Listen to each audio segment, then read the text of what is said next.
Bem-vindo ao espaço Chunking Down da Chunking Up, onde eu, Alexandra Mendes e o Miguel Ferreira temos conversas sobre a PNL, nós e o mundo. Junta-te a nós para conheceres melhor a PNL e o que ela pode fazer por ti e pelas tuas relações com os outros e com o mundo que te rodeia. Olá, Miguel, como estás? Estou maravilhado. Preparado para mais uma conversa Chunking Down? Vamos lá. O que é que aí vem? Hoje venho-te falar... O que é que aí vem? O que é que aí vem? Hoje venho-te falar de um pressuposto que eu tenho sentido que causa aqui algumas dúvidas quando o apresentamos pela primeira vez, e tendo em conta aquilo que eu tenho percebido destas questões, vamos clarificar, vamos aproveitar este momento, que é o momento Chunking Down, para clarificar este pressuposto que diz que todos nós já temos os recursos que necessitamos para ter sucesso.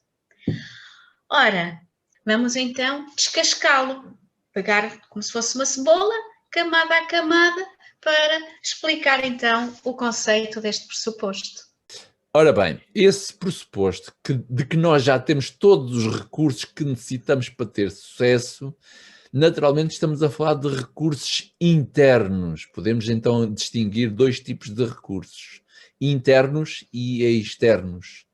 Internos são as nossas competências de aprendizagem, é a minha capacidade de criar emoções, de promover ações, é a minha capacidade de pensar, sentir, idealizar. A menos que tenha algum tipo de deficiência mental, eu tenho todos os recursos que necessito para obter sucesso. Claro que eles podem não estar de alguma forma organizados e que me levam a ter um grau de ação ou de comunicação mais efetiva que leva a um resultado.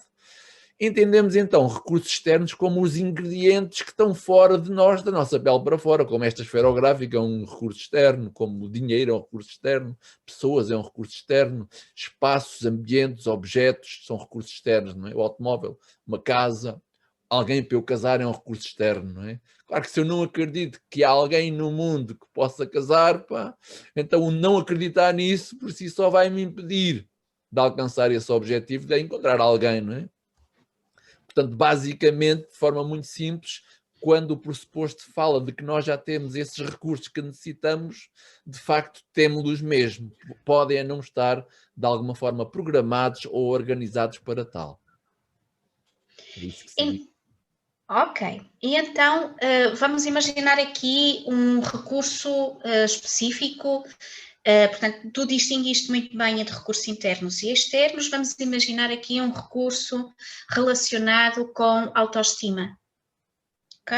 Autoestima é algo que, estando presente e devidamente trabalhada, nos dá possibilidade ou nos permite avançar na vida de uma forma mais fácil, digamos assim, porque confiamos em nós, temos uma boa percepção sobre o nosso valor e, independentemente do resultado, nós não deixamos de fazer e de tentar alcançar melhores resultados continuamente.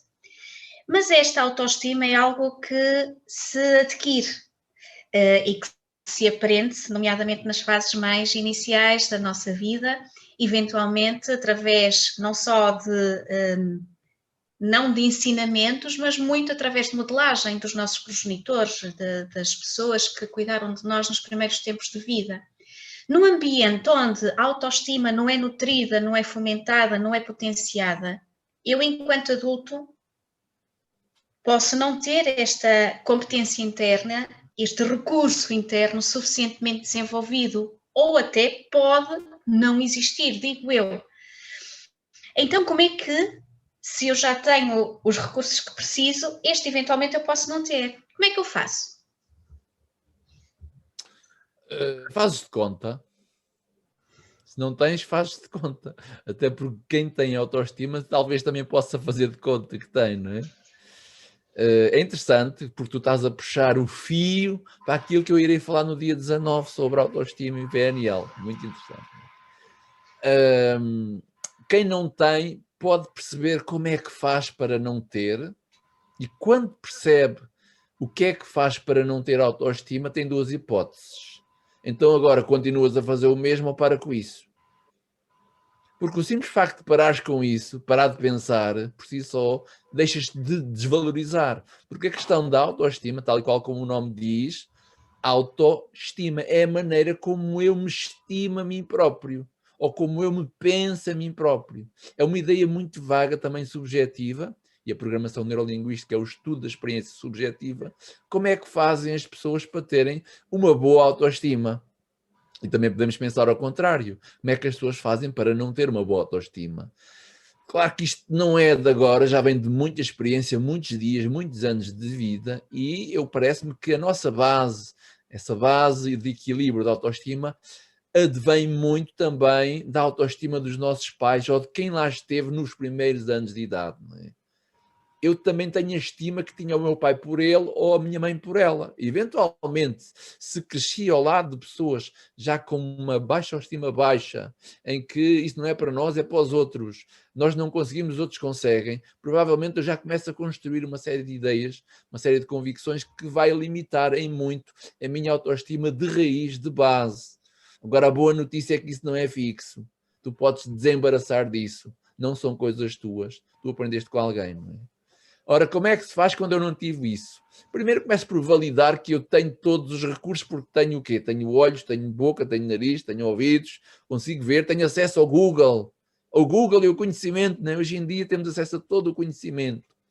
Tenho acesso a pressupostos fantásticos, tal e qual como estes. Se há alguém que consegue, eu também consigo. Basta seguir a receita e encontrar os ingredientes à minha volta, não é? Eu próprio tenho-me surpreendido a fazer o arroz de tamboril, pá, espetacular. Pá, como é que é possível eu conseguir fazer estas coisas? É fácil, é ter os ingredientes, seguir a receita, mais ou menos. Pá, a minha relação com o fogão está cada vez melhor, pá, e eu sinto-me cada vez um Masterchef cada vez mais próximo disso, não é? Portanto, a autoestima é algo que pode ser construído também quando começas a dominar, a controlar os aspectos mentais do ser humano, não é? Como falávamos da última vez, a diferença entre os grandes realizadores de coisas e que se sentem bem e aqueles que não o fazem é sobretudo o controle mental, emocional e físico. Quando tens em ti esse autocontrole, na direção que te colocares, assim tu vais conseguir. Claro que a vida depois vai-te dar feedback se estás a conseguir ou não.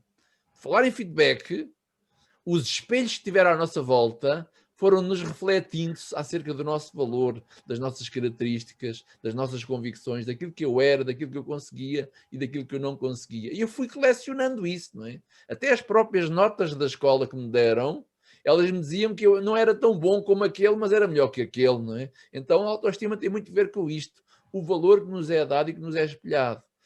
Claro, quando há um amor incondicional dos pais e que aceitam os seus filhos tal e qual como são, e não pelo resultado que têm, a autoestima equilibra-se, não é? Lamentavelmente, o que acontece muitas vezes é o contrário. Se eu não consigo ter bons resultados, alguém não me vai validar assim tanto, não é? E às vezes nada, não é? Então vou crescer com uma ideia de que, como se fosse amputado em termos de recursos. Não há amputagem de recursos. Há quando muito de braços ou de pernas ou o que quer que seja. E mesmo assim, há vários exemplos que nós encontramos aí no YouTube, pá, de muito amputado que consegue melhor do que alguém que tem todos os recursos, todos os braços e pernas e tudo mais. Tema fantástico.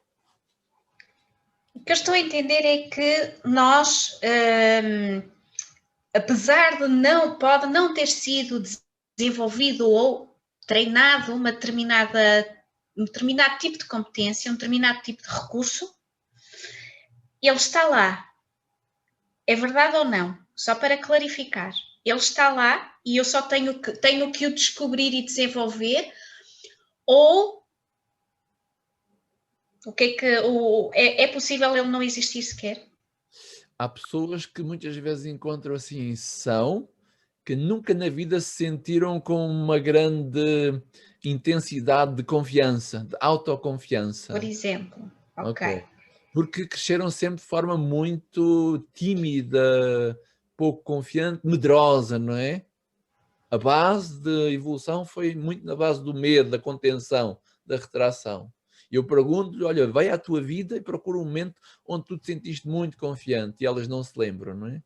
Não se lembram porque têm um padrão de emoção que coabita ou que existe e que ainda não foi muito desenvolvido. É possível ativar a partir de já, deste momento, quando consigo direcionar alguém a olhar, a respirar, a ver, a pensar de outra forma. Por isso cá estamos também nós a ajudar os outros a pensarem melhor. Não é? É possível. E era nesse sentido que eu agora queria te perguntar.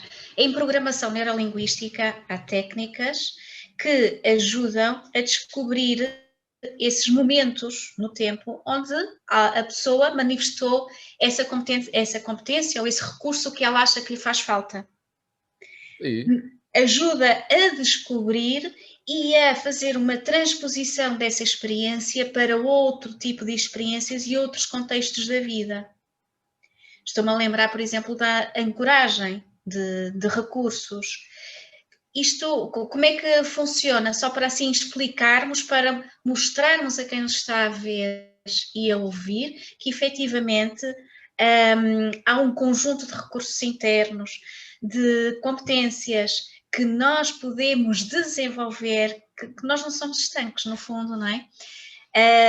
Nós, como alguém dizia, não somos acho que era a nossa amiga Carla, não somos um pretérito passado, somos um gerúndio, estamos em constante construção e evolução. Como é que se processa e de que forma é que, em programação neurolinguística, como é que nós podemos ajudar a descobrir os recursos que cada um tem em si? Muito simples. Primeiro que nada, defina qual é o estado que quer ter, que se quer sentir. Sei lá, quer-me sentir mais sereno, mais confiante, quer-me sentir mais à vontade. A seguir, pense num momento da sua vida, num local onde já esteve e em que teve essa sensação. Volte-se para dentro, feche os olhos e imagine-se lá, como se lá tivesse. Às vezes ajuda a abstrair-me da realidade, imaginar-me lá novamente, a viver um momento. E quando lá estou, eu posso aumentar, posso intensificar esse mesmo estado interior. E no auge, no pico da emoção, ancore, traga para si, para o presente e coloque-se como se lá estivesse novamente. Entrar em contato com essa experiência e trazer para o presente. Basicamente isto.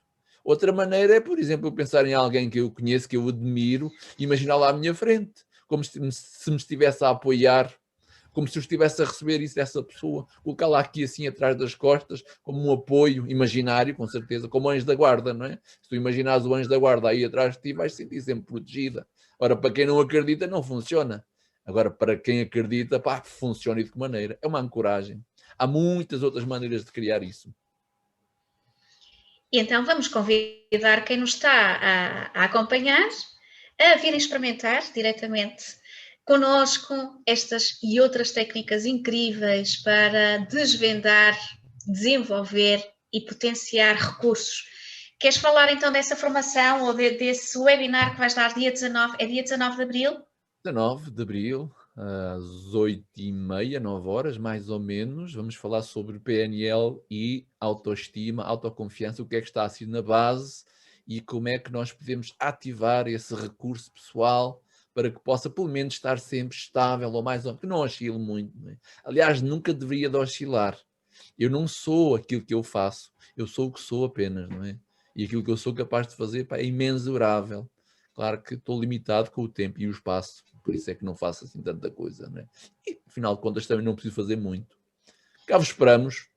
Obrigado, Alexandra. Obrigada, Miguel, e até à próxima conversa. Um Beijinho. beijinho. Tchau. Obrigada.